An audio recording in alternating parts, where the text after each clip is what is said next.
Muy buenas noches a todos. Gracias por unirse hoy día para nuestra siguiente sesión del Huerto Urbano, serie virtual de jardinería. Yo me llamo Claudia Urdanibia, agente de agricultura del Departamento de Agricultura y Recursos Naturales del Condado de Hudson y Essex, del Servicio de Extensión Cooperativa de Rutgers University. Algunas cositas nomás para orientarnos.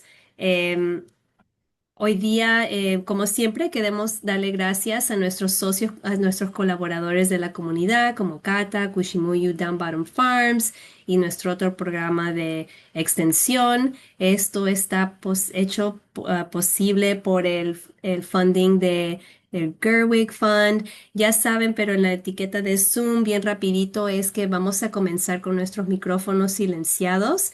Y de ahí, si desean, pueden encender su cámara, eso es opcional. También pueden hacer preguntas, no por el chat, y ahí podemos ir respondiéndolos. Y el doctor Raúl puede elaborar las respuestas al final de la presentación. Y también, si es que pueden, por favor, aseguren que su nombre esté correcto en la lista de participantes para que yo pueda saber quién está asistiendo a estas sesiones. También de recuerdo, tenemos nuestros recursos, ¿no? En el Google Folder. Para esta semana, esta cuarta sesión, ya lo hemos actualizado con algunos recursos de lo que va a hablar el doctor Raúl en español, ¿no? Así que no se olviden, ese es el código QR con el enlace que yo voy a compartir en el chat para los que no lo han visto. También tenemos nuestro canal de YouTube donde vamos a subir cada grabación que está editada, donde solo vemos la grabación y la presentación, no vemos ninguna de las preguntas, entonces ahí pueden encontrar todas las sesiones que estamos compartiendo aquí. Finalmente, 5 minutos antes de que acabe la presentación, yo voy a lanzar una encuesta sencilla de Zoom y se va a ver así como vemos en la pantalla, donde vamos a tener un par de preguntas, no sobre la sesión, sobre lo que piensan, cualquier sugerencia. Y este es para el final, pero ya estamos en la mitad del programa, así que tenemos 4 sesiones más que nos faltan. Yo voy a hablar sobre eso en el final. Y bueno, eso es todo para mí. Entonces ahora el doctor Raúl va a compartir su pantalla y va a comenzar su presentación. Gracias. Muy bien, entonces aquí va a poner mi presentación. Ya, me comentan si pueden ver bien en su pantalla, Sí, lo Claudia. vemos, Raúl. Bien, la voy a engrandecer aquí. Ajá. Este es el que se ve con notas. Ah, perdón, déjame ver cómo hago el cambio.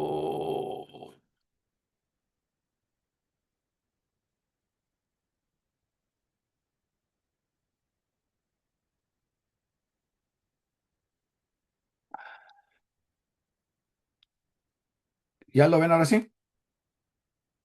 No, No, todavía es de las notas. Creo que tienes que compartir otra vez la pantalla. perdón.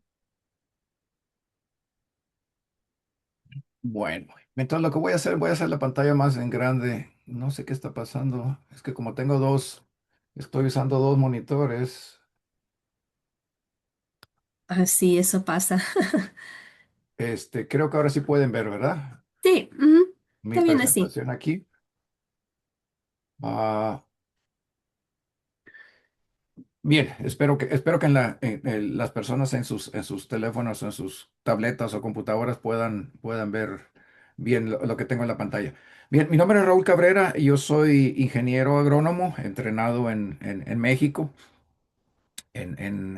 Con especialidad en horticultura. Horticultura es la rama de la agricultura que cubre la producción y el manejo de hortalizas, plantas y árboles frutales y plantas ornamentales, las que utilizamos, por ejemplo, en jardinería. Yo trabajo principalmente con la industria de plantas ornamentales del estado de Nueva Jersey, pero tengo experiencia también un poquito en lo que es el manejo de jardines y huertos urbanos y también en la producción ah, ah, de árboles frutales, árboles y arbustos frutales. Hoy vamos a cubrir el tópico o el tema de algunos de los principios básicos sobre el manejo de suelo, fertilización y riego para huertos urbanos. Para empezar, para abrir nada más así rápidamente, quiero comentarles de que la importancia de las plantas en la vida del planeta, independientemente en qué parte del mundo vivamos. Pero básicamente las plantas constituyen la mayor parte en base a peso de todos los organismos vivos del planeta. Hubo un estudio que se hizo hace años atrás, en el 2018, y está caracterizado aquí en esta transparencia que les muestro, con pequeñas caricaturas si ustedes gustan.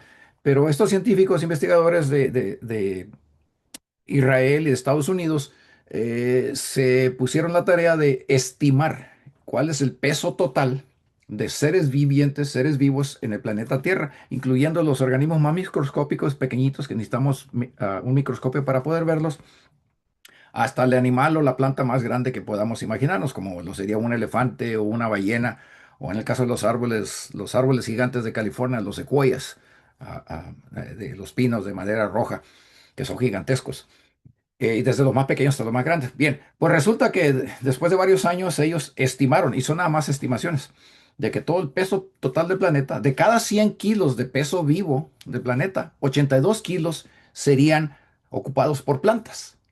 Y un 13 kilos más serían ocupados por bacterias. Principalmente bacterias son organismos microscópicos, pero que viven en ambientes marinos. Ya ven que tres cuartas partes del planeta están cubiertas de agua de mar, agua salada.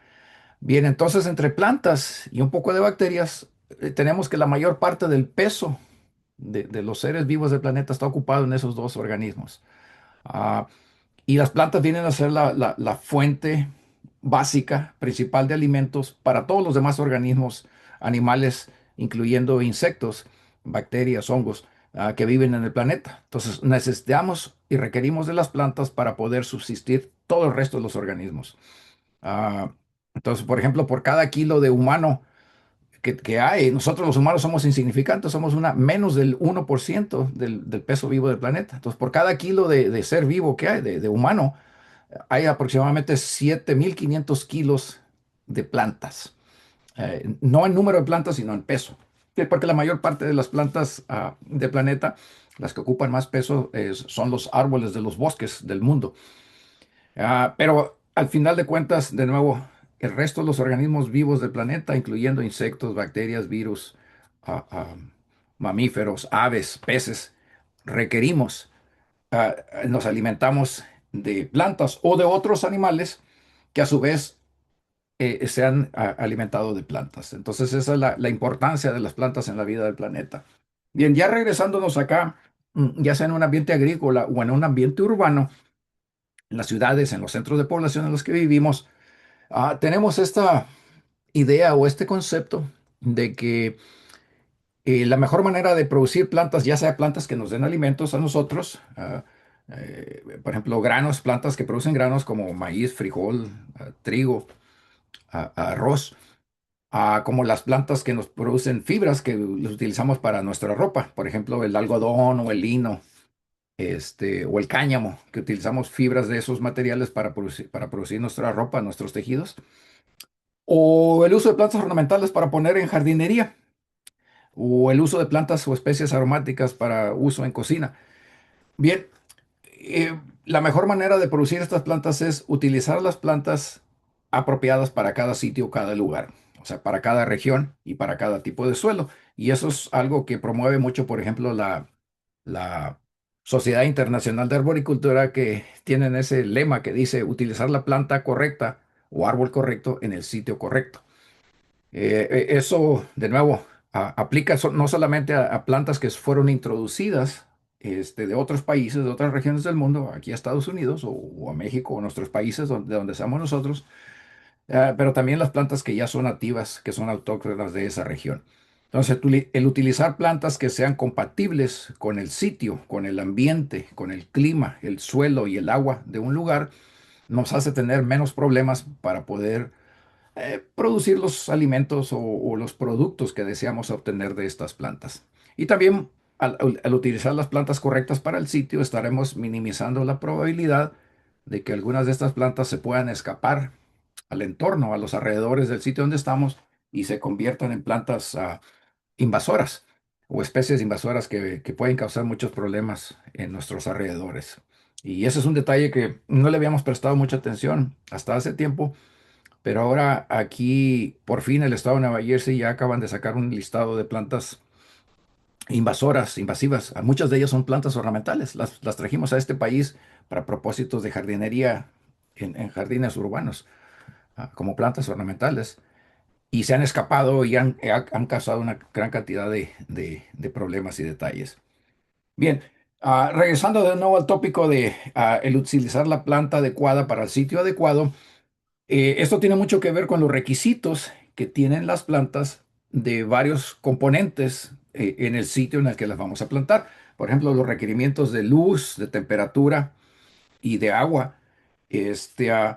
son básicos. No podemos ah, quitarnos eso de la mente. Por ejemplo, aquí en el estado de Nueva York, donde estamos, aunque estamos en una latitud muy norteña, comparado, por ejemplo, al sur de Estados Unidos, ah, tendemos a tener días muy largos en los veranos. Sí, son días largos. Ya ven que, por ejemplo, para el mes de junio, para el 20 de junio, 21 de junio, que es el día más largo del año, eh, podemos tener hasta 16, 17 horas de luz en la latitud, o sea, en la región en la que estamos nosotros, muy al norte.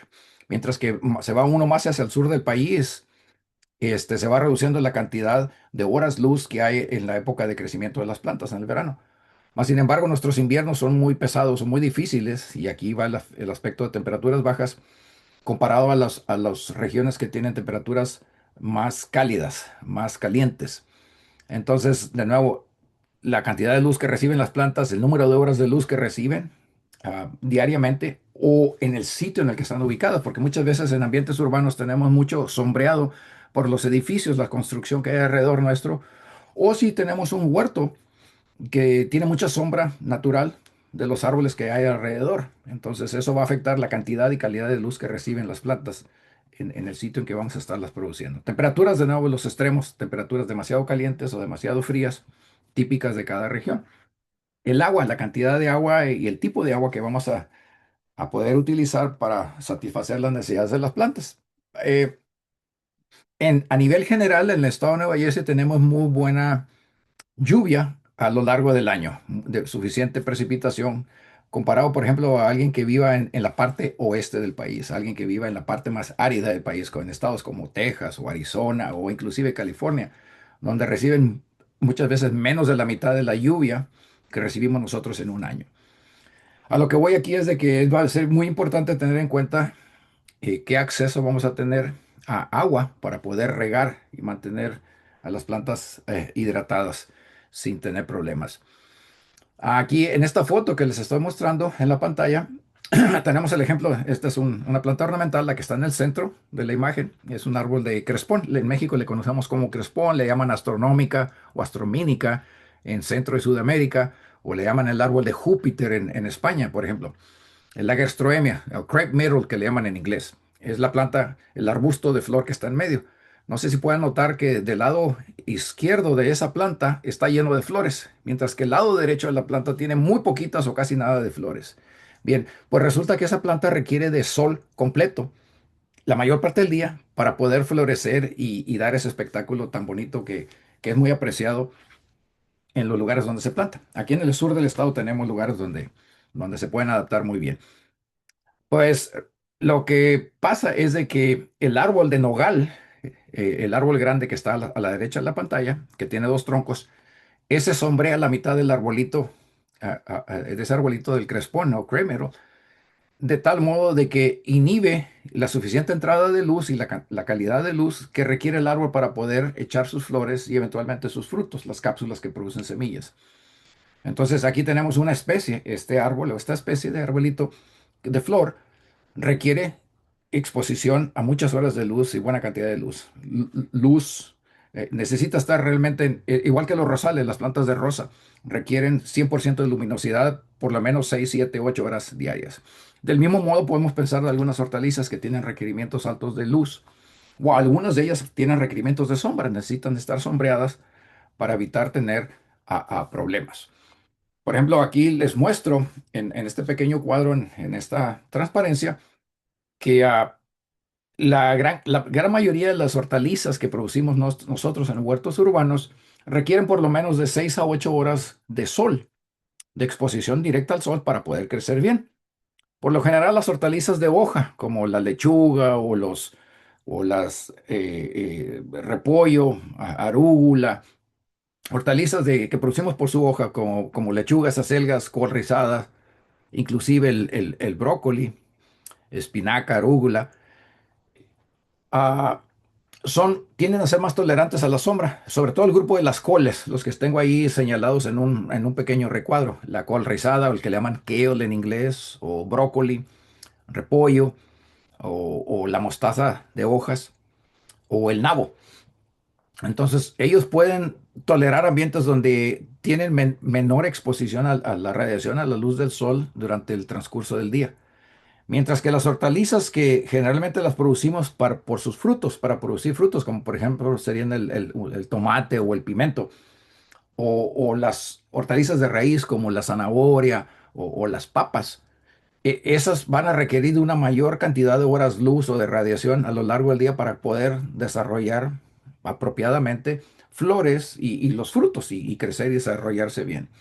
Entonces, este es el punto de nuevo de la importancia de qué tanta luz vamos a tener en el sitio donde vamos a plantar nuestro huerto urbano. Y de nuevo, si tenemos una condición de mucha sombra, entonces no nos va a quedar otra más que considerar especies de hortalizas que puedan tolerar ese nivel de sombreo que vamos a tener en ese lugar. De otro modo, vamos a tener problemas. Las plantas no se van a crecer y desarrollar bien.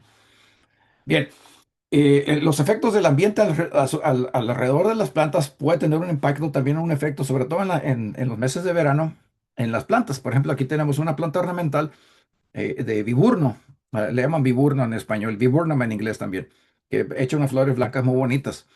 Bien, esta planta la pusieron a un lado del edificio en donde tenía yo mi oficina antiguamente. Entonces, en el invierno, cuando aún están las temperaturas a punto de congelación, en la parte de la planta que está pegado a la pared de asfalto que está ahí de cemento, por alguna razón las ramas que estaban pegadas a la pared de cemento empezaban a crecer, sí, cada año empiezan a crecer más rápido que las que están alejadas de la pared. La temperatura de nuevo está casi a punto de congelación, aunque ya hay buen sol. Y lo que pasa es que el poquito sol que hay, aún en esos meses de invierno de marzo y abril, el sol que llega pega y se acumula, calienta la pared, de tal modo que esa pared suelta calor, irradia calor y calienta las yemas de las ramas que están pegadas a la pared, mientras que están alejadas de la pared, pues están expuestas al clima frío, a las temperaturas que todavía están cerca del punto de congelación, alrededor de 30, 35, 40 grados Fahrenheit. Entonces esas tardan más tiempo en brotar. Pero ¿qué es lo que pasa en el verano? En la foto del lado derecho, que las ramas y las hojas que estaban pegadas a la pared se calientan en exceso y se empiezan a morir, a chamuscar, a enrollar por un exceso de una carga de calor que está acumulando la pared de concreto. Entonces aquí hay un efecto de luz y de temperatura que está teniendo un efecto sobre esta planta por su ubicación a un lado de ese edificio que tiene pared de cemento o de concreto. Bien, la gran mayoría de ustedes van a producir hortalizas muy probablemente en sus huertos, ahí en las ciudades en las que vivan ustedes, en su huerto urbano, y van a tener exposición muy probablemente, sobre todo si hay mucho asfalto, concreto, banquetas, cemento o edificios de esos materiales cerca o alrededor donde está el huerto. Entonces eso va a elevar el nivel de temperaturas en la ubicación de ese huerto. Y esto es bien importante porque muchas hortalizas tienden a tener problemas por las altas temperaturas del verano. Por ejemplo, temperaturas y las pongo en grados Fahrenheit y en grados centígrados. Grados Fahrenheit en negro y en centígrados son los que están en paréntesis en color azul. Un mejor crecimiento de hortalizas a nivel general se da cuando tenemos temperaturas casi entre alrededor de 60 a 86 grados Fahrenheit, que serían de 15 a 30 grados centígrados. El tener temperaturas en nuestro jardín o en nuestro huerto por encima de los 95 grados Fahrenheit, que son clásicas en los meses de julio y agosto, o sea, por encima de los 35 grados centígrados, Y entre más largo sea el número de días que tengamos esa exposición, va a tender a reducir el crecimiento de las plantas. Y en algunas plantas, de hecho, van a mostrar señales de estrés, de marchitamiento, de agobio, por ese estrés, ese golpe de calor. Ya temperaturas por encima de 104 grados Fahrenheit, que serían 40 grados centígrados, ya va a haber muy probablemente mucho deterioro o daño en nuestras plantas. ¿Bajo qué condiciones se va a dar esas temperaturas? Por decir, normalmente en Nueva Jersey las temperaturas rara vez llegamos a los 100, pero definitivamente sí andamos alrededor de los 95. Para los que viven en el norte del estado, las temperaturas tienden a ser un poco más bajas, pero para las personas aquí en la audiencia que sean de la parte sur del estado, que es donde trabajo y radico yo, cercanos acá al condado de Cumberland o Cape May o Atlantic County, perdón, sí podemos observar temperaturas cercanas a los 100 grados Fahrenheit. Y ahora, de nuevo, les mencionaba, y entre más eh, construcción de cemento y de asfalto exista alrededor de la ubicación de nuestro huerto, las temperaturas ambiente van a andar muy por encima de los 100 grados Fahrenheit. Si las temperaturas del aire es de 90 a 95, las temperaturas cercanas a donde tenemos nuestro huerto, pues, muy probablemente van a exceder eso, van a andar alrededor de 105 o más grados Fahrenheit, de 40 hasta 50 grados centígrados, que pueden causar la muerte de nuestras hortalizas. Y aquí tenemos algunos ejemplos de algunos de los problemas que pasan, por ejemplo, en plantas de pepino o o de algunas cucurbitáceas, como las calabacines o la calabaza, planta de calabaza que están en medio de la pantalla, o de los ejotes que están a la izquierda de su imagen, o del tomate, del pimiento o chile morrón que le llamamos en México, de nuevo causados por altas temperaturas.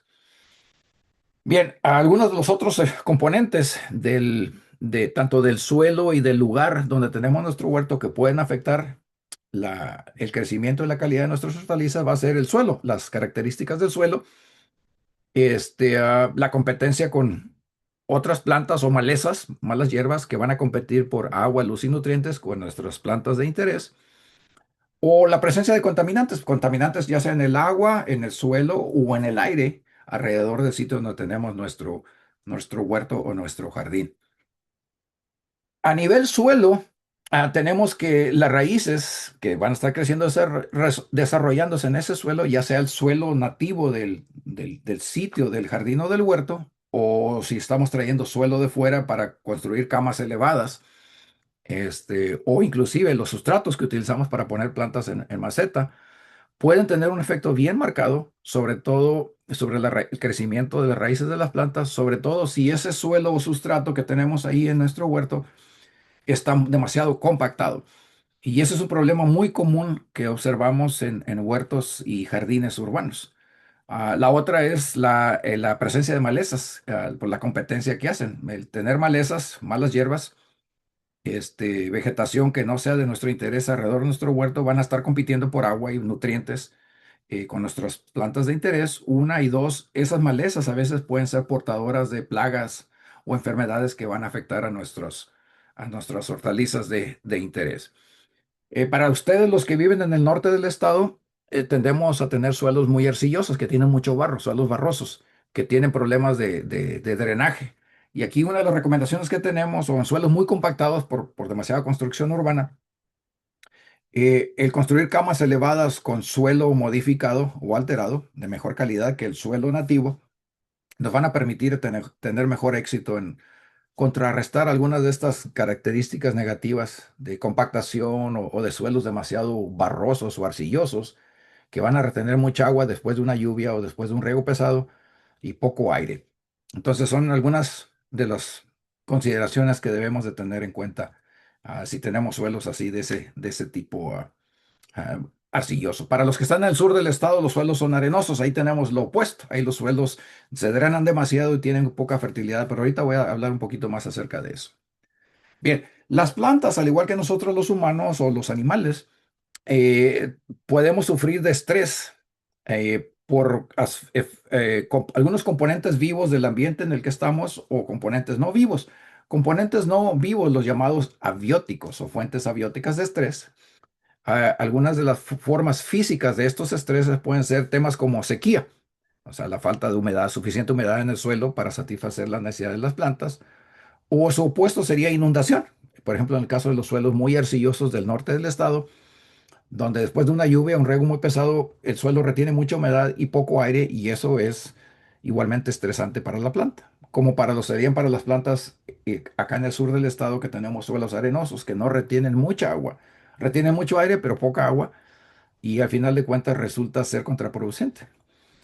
Temperatura, radiación, en fin, son propiedades físicas del suelo o del ambiente que pueden afectar de manera estresante a nuestras plantas. De las formas químicas, de los componentes químicos del ambiente o del suelo o del agua que pueden afectar nuestros hortalizas en nuestro huerto, serían, por ejemplo, metales pesados.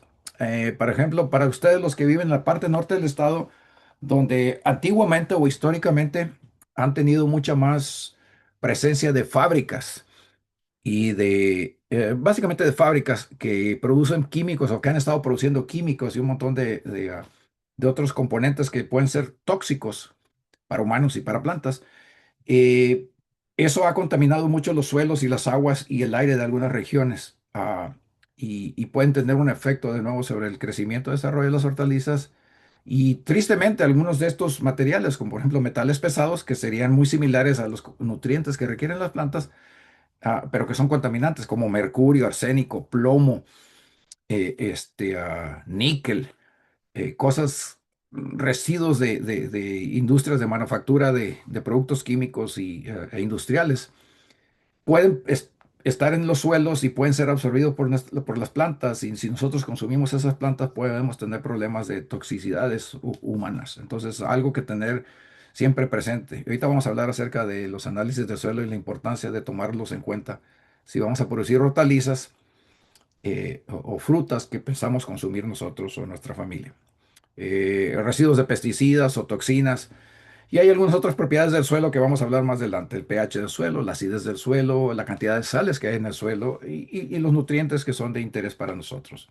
Dentro de los componentes vivos que pueden ser un problema para nuestras plantas de interés serían la competencia con malezas, la alelopatía. Alelopatía es cuando una planta que tenemos ahí en donde está nuestro jardín produce químicos que van a inhibir o reducir o matar a plantas que viven a su alrededor. Por ejemplo, si alguno de ustedes llega alguna vez a estar en un sitio donde hay plantas de nogal, nogal negro, lo que llaman black walnut, o inclusive plantas de hickory, que es la nuez de Castilla, la nuez silvestre nativa de Estados Unidos, o los pecans. Ese tipo de árboles producen químicos en sus raíces y en la corteza de sus troncos, que cuando caen al suelo sueltan químicos que inhiben la germinación o el crecimiento apropiado de plantas que estén alrededor de la zona de raíces de esos árboles o de esas plantas. Y eso es lo que se llama alelopatía. Herbivorismo es básicamente que animales o insectos vengan y se coman a nuestras plantas. Podemos tener presencia de enfermedades, insectos y virus, pero creo que van a tener otras personas en la serie de pláticas, charlas aquí en esta serie de huertos urbanos, que van a tocar estos tópicos o estos temas. Bien, sobre el tema de suelos, tenemos que en jardinería y en huertos urbanos, tenemos de que obviamente va a ser el principal componente de interés para nosotros, porque ahí van a estar radicadas las plantas, van a estar ancladas físicamente y por un largo periodo de tiempo. Entonces, las propiedades físicas y químicas del suelo van a ser bien críticas o importantes a tomar en cuenta para asegurarnos de que vamos a tener una buena producción de plantas y de los productos de esas plantas que son de interés para nosotros, ya sean las hojas, las flores o los frutos o las raíces de esas hortalizas, o frutillas o árboles frutales inclusive que llegamos a tener. El detalle de los suelos urbanos es de que muchos de estos han sido altamente modificados cuando estuvimos construyendo. Se han estado construyendo fraccionamientos urbanos. Se modifica de manera muy fatal a veces los suelos en las labores de construcción y de ingeniería, de mover y quitar suelos, compactarlos para poner buenos cimientos para los edificios y las casas, el poner sistemas de alcantarillado, de drenaje, de servicios públicos. Y muchas veces raspan el suelo bueno, lo hacen a un lado, viene y se construye el inmueble y muchas veces ese suelo se vende o se lo llevan a otro lado y nos quedamos con suelo de muy mala calidad que permitan un buen crecimiento y desarrollo de las plantas. Debemos de tomar en cuenta de que la parte superior del suelo, los primeros 20, 30 centímetros, o las primeras 10 a 12 pulgadas de la parte superior de un suelo, son las de mayor utilidad para las plantas en general, plantas y árboles.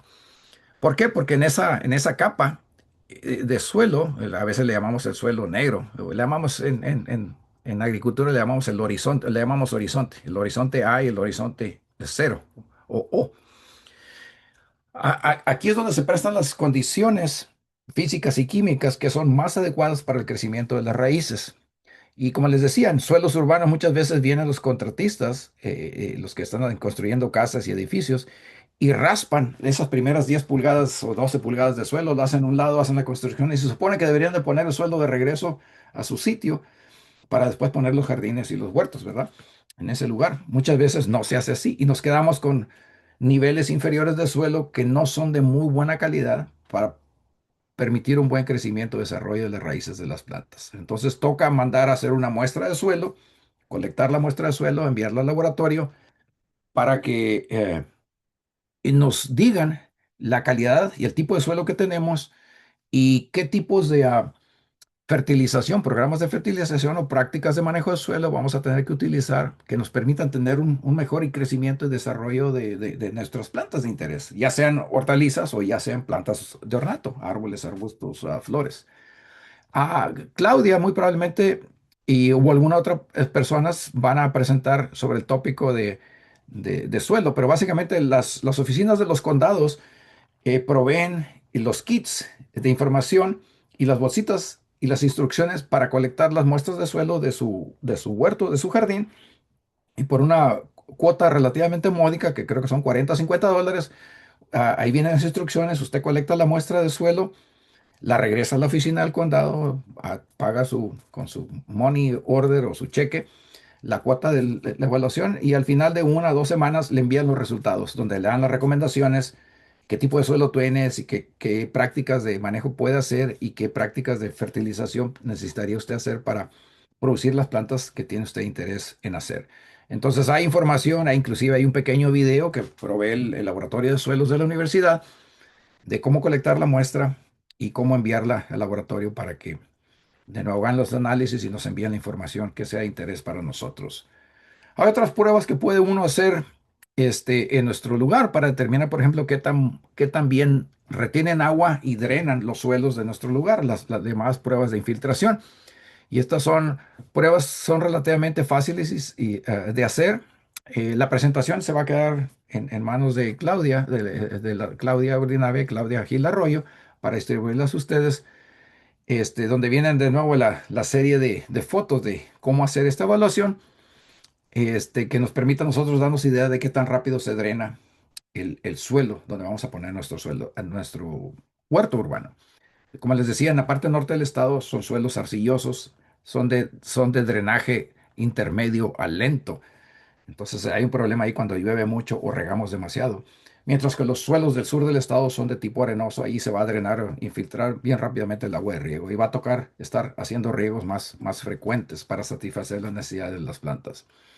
El tipo de suelo que tengamos puede tener efectos muy marcados sobre si tenemos el agrietamiento de suelos durante épocas de sequía o si tenemos suelos muy arcillosos, con mucho barro, que pueden causar problemas de inundación, como en la foto abajo a la izquierda, o de deslaves de lodo en partes donde hay colinas. De nuevo, es por el tipo de suelo que tenemos ahí, la textura de los suelos.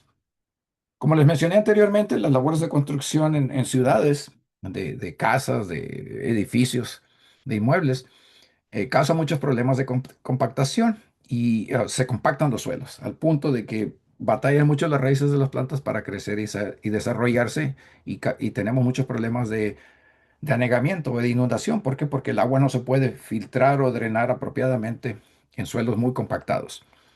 Entonces, cualquier práctica que hagamos nosotros que minimice o reduzca la compactación va a ser buena para, de nuevo, para permitir un mejor crecimiento y desarrollo de las raíces. Entonces, ¿Por qué? Porque las raíces, de nuevo, es la parte que muchas veces, la mayor parte del tiempo, ni siquiera nos damos cuenta o no pensamos, no razonamos al respecto porque no lo vemos.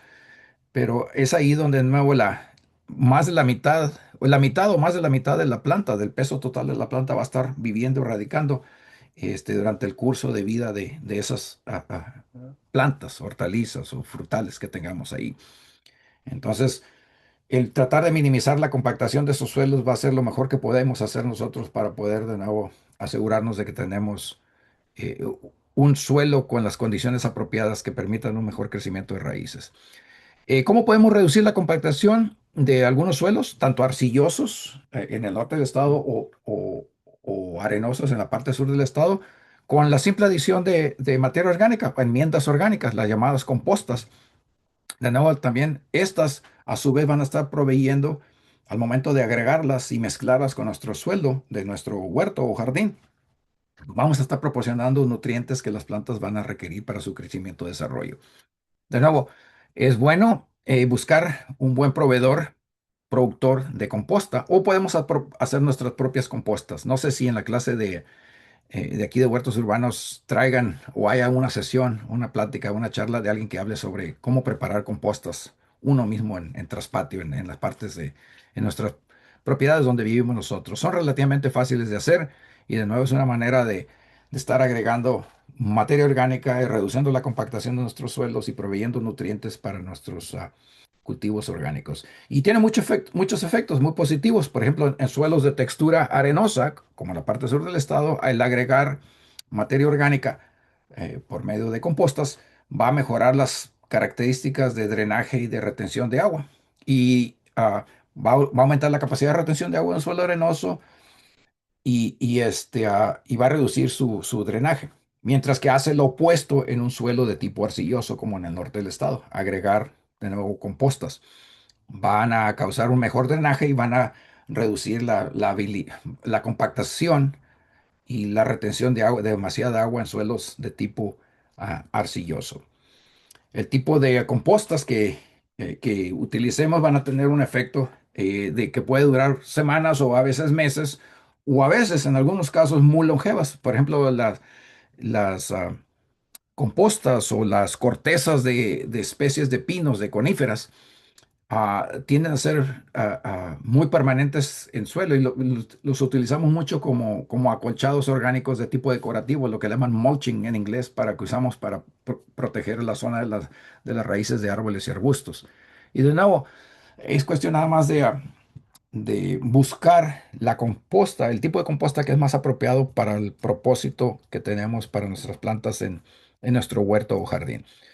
El estar agregando materia orgánica a través de compostas a nuestros suelos de jardín o de huerto es, de nuevo, no dejo de recalcar la importancia de hacerlo. Nos ayuda a resolver muchos de los problemas de compactación.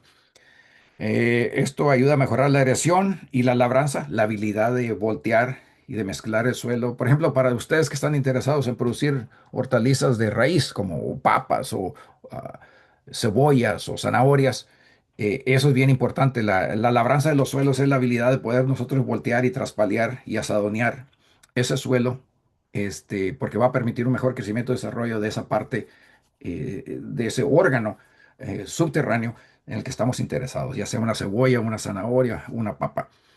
Ah, y de nuevo, aumenta la capacidad de retención de agua y de nutrientes en un suelo arenoso, el agregar estas compostas.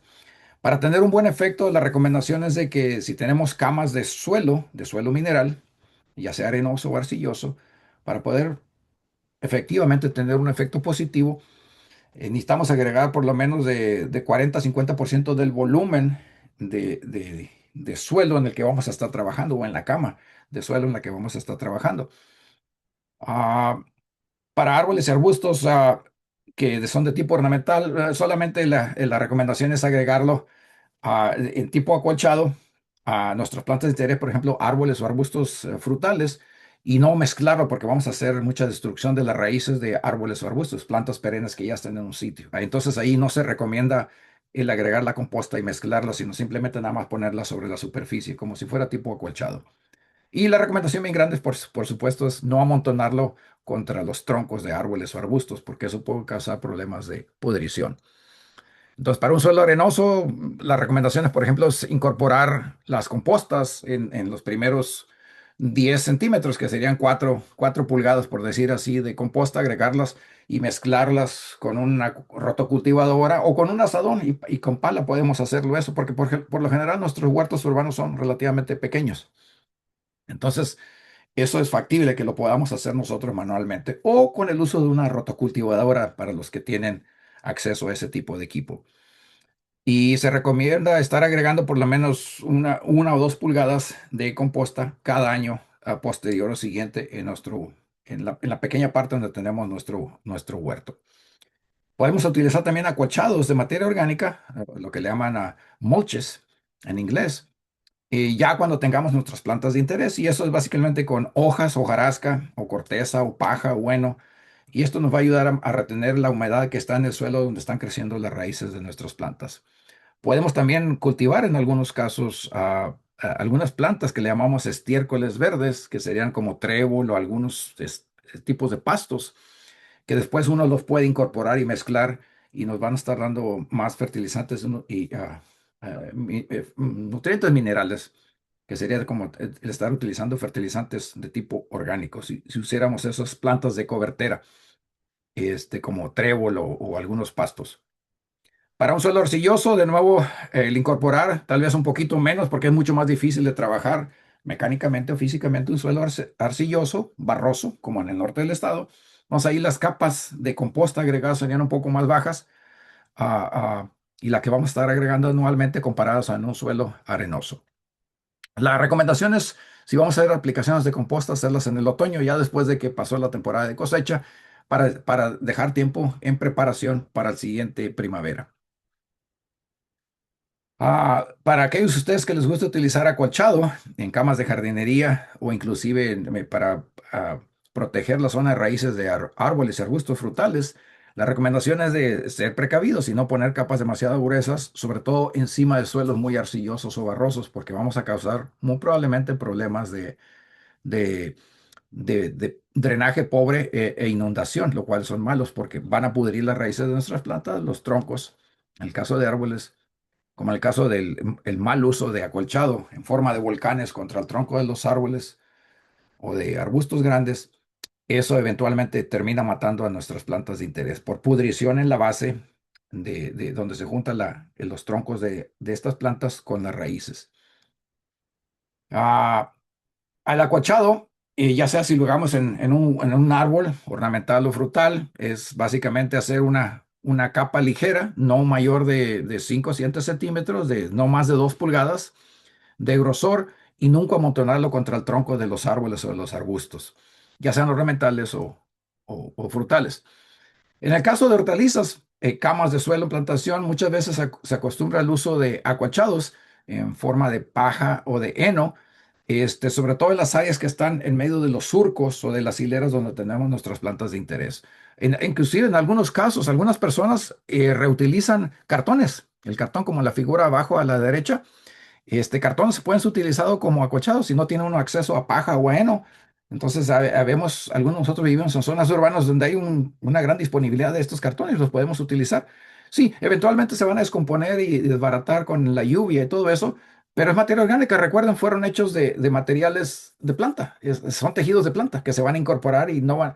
Eviten, si pueden, el uso de cartones que tengan cera o cartones que tengan demasiado tinta, que tengan demasiados, ya ven que muchas veces las cajas tienen demasiadas decoraciones. Traten de evitar esos porque esa tinta al degradarse en el suelo puede dejar componentes tóxicos para nuestras plantas. Pero si son cartones de tipo blanco por ambos lados, digo, los pueden utilizar como acolchados en medio de las zonas de nuestro cultivo. Riego y fertilización. Por lo general, aquí de nuevo el análisis de suelo que vamos a recibir del laboratorio de suelos, por ejemplo, si lo hacen a través de la universidad, a través de su oficina de condado local, nos van a dar idea de nuevo si vamos a tener potencialmente problemas de acidez, o sea, qué tan ácido o alcalino es la condición, una propiedad química del suelo que nos puede causar problemas de de deficiencias o excesos o toxicidades de algunos elementos minerales. Bien, tal vez una de las propiedades químicas más importantes que nos reporta el laboratorio de suelos en nuestra muestra de suelo de nuestro jardín es la acidez de ese suelo, si es ácido, si tiene un pH neutral o si tiene un pH alcalino o alto. La mayoría de nuestros suelos aquí en el estado de Nueva Jersey tienden a ser ácidos, a neutrales. Entonces aquí viene un listado de algunas hortalizas y frutillas, arbustos de frutillas, de acuerdo a sus requerimientos que tienen de acidez. Para la mayor parte del estado yo consideraría que, por ejemplo, las que están en el rango neutral de 5.5 a 6.5 de pH, como albahaca, zanahoria, coliflor, maíz, pepino, berenjena, ajo, melón, chile, calabaza, rábano, tomate, nabo, se van a dar muy bien. Para aquellos de ustedes que viven en lugares que tenemos pHs mucho más bajos, más ácidos, entonces ahí hay algunas especies, sobre todo las frutillas como los blackberries, los blueberries, que son nativos del estado de Nueva Jersey, los cranberries, raspberries o las papas, los camotes, perejiles, prefieren ese tipo de suelos ácidos. Y hay algunos de ustedes tal vez que viven en el norte en el noroeste del estado, que los suelos van a ser un poquito más alcalinos, un poquito más altos, cercanos a 7 o alrededor de 7. Ahí hay una gran cantidad de hortalizas que podemos nosotros producir. Ahora, afortunadamente, aunque toma un poquito más eh, eh, eh, educación, podemos mejorar o utilizar enmiendas químicas a nuestro huerto para subir o bajar el pH. Y lo podemos hacer sobre todo si es en escala pequeña. Pero eso, para eso toca ahí consultar ya con una persona que tenga especialidad en esta área. Y en el servicio de extensión de la universidad tenemos un especialista en fertilidad de suelos, el doctor Joe Heckman. Entonces, con él y a través de los agentes agrícolas de condado, se podrían hacer recomendaciones de cómo modificar, subir o bajar el pH de un suelo, de un huerto urbano. La calidad del agua, el tipo de agua de riego que utilicemos también puede tener un impacto o un efecto sobre las propiedades químicas del suelo o del sustrato, como serían el pH o el nivel de sales totales que hay en esa agua de riego. Y de nuevo pueden causar problemas de quemaduras, de toxicidades, de amarillamientos, de necrosis y mortandad, a final de cuentas, de las plantas. O depósitos indeseables de algunos componentes como bicarbonatos que no son de mucha importancia, se ven feos, pero no son de de efectos que puedan afectar la salud humana si consumimos frutas o hortalizas que están manchadas o manchadas de color de los depósitos de hierro, que es muy común en la parte costera del estado. Para ustedes, los que viven en las zonas pegadas a la costa del estado, tendemos a tener muchos problemas de excesos de hierro en el agua. Entonces, lo único que hacen es tiñen de rojo las superficies en donde esa agua de riego toca, incluyendo el follaje, pero no tiene efectos negativos graves o serios para la salud humana si consumimos frutas o hortalizas que tienen excesos de hierro, por ejemplo. Riego, ¿cómo? ¿Cómo regar? Bueno, normalmente creo que la mayoría de nosotros, si tenemos huertos en pequeña escala, regamos con manguera, con este, y tal vez con algún aplicador que tiene lo que llaman en inglés water breaker, que es una cabecilla, una bombilla que básicamente reduce la presión del agua y nos da un flujo más suave de agua que no va a dañar físicamente el follaje o las flores o los frutos de nuestras plantas de interés. Nada más que aquí el detalle es de que pues toca uno invertirle más tiempo si anda uno regando a mano. Hay otras maneras de hacer riego un poquito más eficiente, más localizado, pero eso incluye el tener que comprar equipo, ya sea aspersores, de impacto o de los oscilantes, o inclusive ya un poquito más tecnificado, más avanzado es el uso de cintas de riego o con goteros de riego, que ya se venden, por ejemplo, en centros de jardinería, en Lowe's, en Home Depot, en un centro de jardinería convencional, ya venden estas cintas que conecta uno al sistema de agua potable de la ciudad y pone un pequeño regulador, requiere uno muy poquita presión y ya tiene una manera de dosificar la cantidad de agua requerida para nuestro cultivo de interés. Otra manera de hacerlo, obviamente, si, por ejemplo, para aquellos de ustedes que producen sus plantas o sus hortalizas en materas o en contenedores, jardineras, el utilizar pequeños contenedores para andar regando. Eso es cómo. Ah, ahora, ¿cuándo y cuánta agua aplicar? Bien, aquí es donde a veces decimos, ¿cómo le hacemos? Bien, se los puedo simplificar. En el estado de Nueva Jersey, durante los meses de verano, que sería ya básicamente todo, sería todo junio, julio y agosto, eh, la pérdida de agua de las superficies de suelos y de plantas por semana es aproximadamente 1 pulgada. Si lo viéramos como una lámina de agua. O sea, el equivalente a una lámina de agua de 1 pulgada es lo que se pierde semanalmente de una superficie de suelo pelón, barreno, que no tiene nada de plantas o con vegetación. Entonces, si nosotros tenemos agua de lluvia en esa semana, que nos cae 1 pulgada de agua de lluvia, bien se compensa o se balancea. No habría necesidad de aplicar riego. Ahora, ¿qué pasa cuando tenemos problemas de sequía, que no ha llovido en semanas enteras? Entonces, ¿cuál sería la cantidad de agua de riego a aplicar en nuestros sitios de interés? Bueno, sería aproximadamente 1 pulgada de lámina de riego en nuestra superficie de cultivo en una semana. Bien, aquí y le pongo la pregunta en color azul. Bueno, ¿cuánto es 1 pulgada o 2.5 centímetros de lámina de agua de lluvia o agua de riego? Bien, esto se refiere de nuevo es a una capa de agua con un grosor de 2.5 centímetros. Si lo aplicáramos eso en 1 metro cuadrado, 1 metro cuadrado para aquellos de ustedes que prefieren sistema británico de unidades serían aproximadamente 11 pies cuadrados. 1 metro cuadrado son 11 pies cuadrados. Pero vamos a asumir que la mayoría de ustedes están familiarizados con el sistema métrico en base a metros. Entonces, 1 metro cuadrado, 1 metro por 1 metro, una lámina de riego de 2.5 centímetros, 1 pulgada, es equivalente a 25 litros de agua en ese metro cuadrado de área a aplicar. Entonces, de esta manera ya puedo hacer uno equivalencias. Ahora, si lo quieren ver en sistema británico, sería el equivalente de utilizar un poquito más de medio galón de agua o 0.6 galones de agua por un pie cuadrado o 6.1 galones, 6 galones de agua en 10 pies cuadrados, que sería 1 metro cuadrado. O si tienen una zona de producción de 100 pies cuadrados, que serían 10 pies por 10 pies, esos son 100 pies cuadrados, ahí tendría que utilizar usted una cantidad de agua de 61 galones. De nuevo, yo sé que soy un poquito difícil, pero si mantenemos en cuenta esa figura de 1 pulgada por metro cuadrado, es equivalente a 25 litros. 25 litros de agua por metro cuadrado por semana. Esa sería una recomendación básica de la cantidad mínima de agua a utilizar semanalmente en nuestro pequeño huerto urbano. Y de ahí ya puede uno ya escalar, aumentar o bajar dependiendo del número de metros cuadrados que tenga uno de superficie cultivada de nuestro huerto.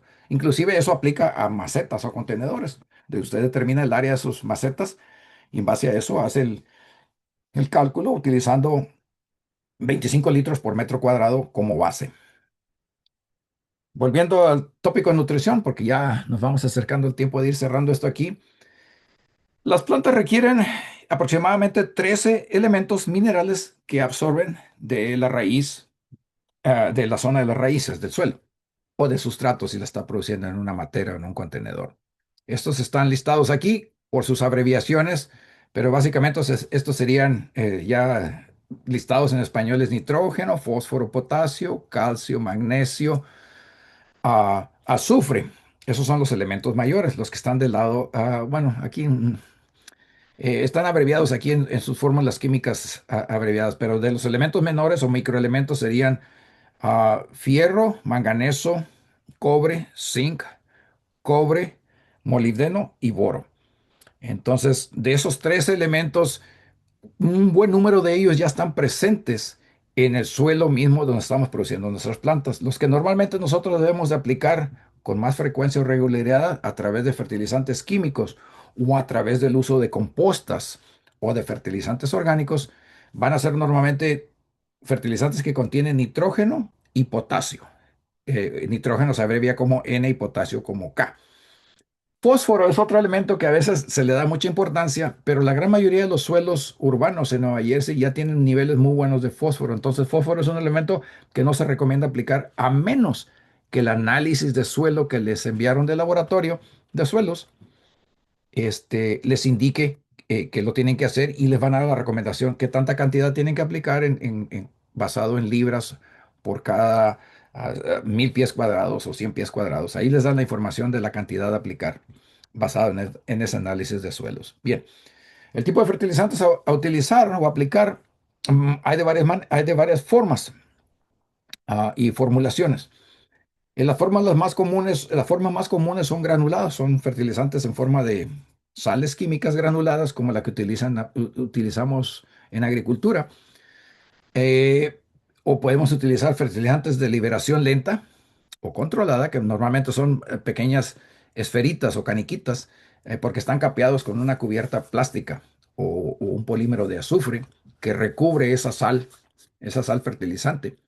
O en algunos casos particulares podemos utilizar fertilizantes solubles en agua. Ya vienen en una bolsa, como el Miracle Grow. Creo que muchos de ustedes lo van a reconocer o lo han visto por ahí. Lo venden en la mayoría de los centros de jardinería, que son solubles en agua. Usted agarra ese producto y ahí dice aplicar, muchos de ellos la recomendación clásica es aplicar una cucharada de fertilizante soluble en agua, en un galón de agua, lo revuelve y con eso utiliza para regar sus plantas. Por ejemplo, las plantas que tienen jardineras o en macetas o contenedores. De otro modo, va a tener que utilizar las recomendaciones para fertilizante agrícola granulado que le van a dar del análisis de suelo de laboratorio. ¿Qué tantos gramos por metro cuadrado de fertilizante que contiene nitrógeno y potasio debe usted utilizar para producir cierto cultivo? Y ahorita les muestro un par de datos para algunos cultivos.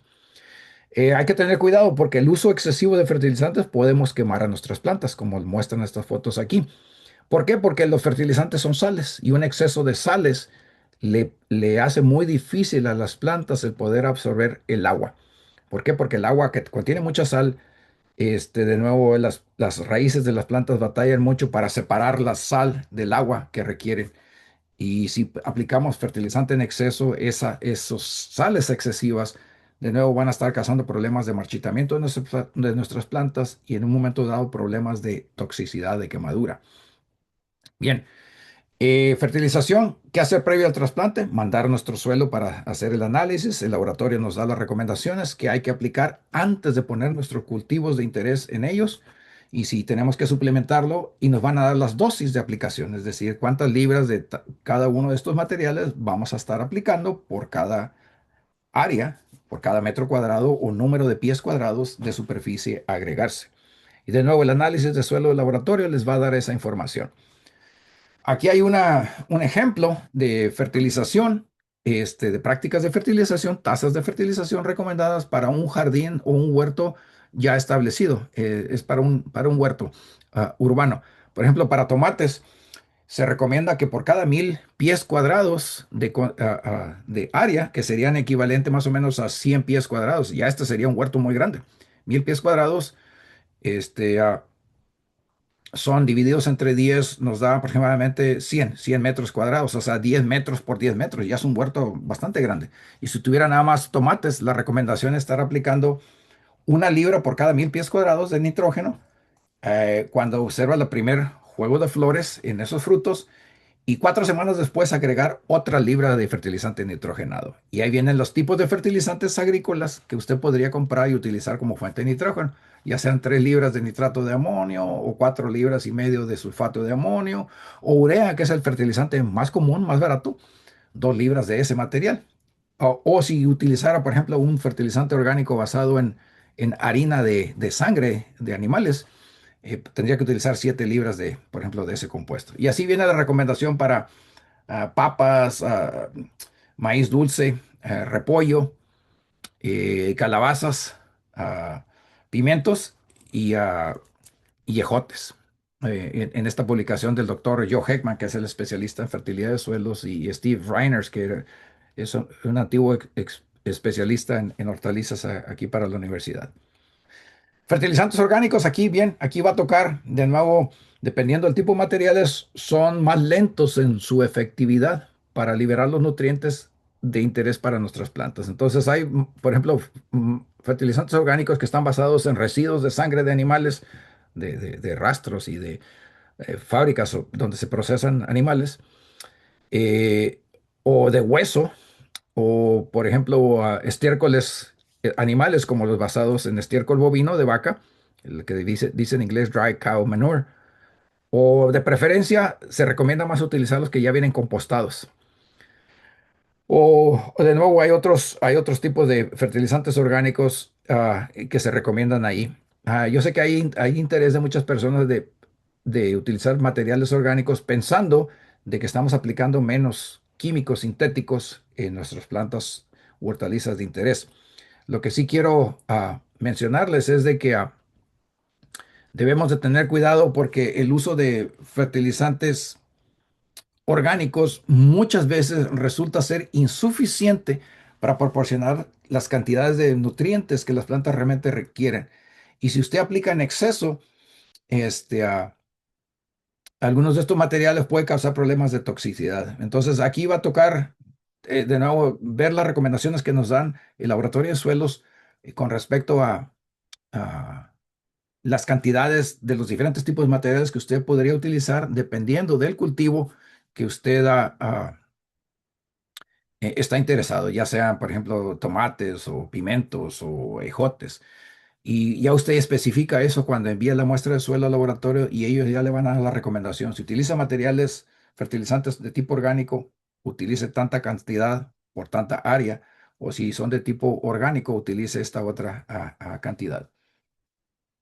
Bien, veo aquí que Claudia les acaba de enviar la pequeña encuesta, entonces si tienen a favor de responderla, conforme tengan tiempo. Y abrimos el espacio aquí, Claudia, para preguntas. Déjame, salgo yo de compartir mi pantalla.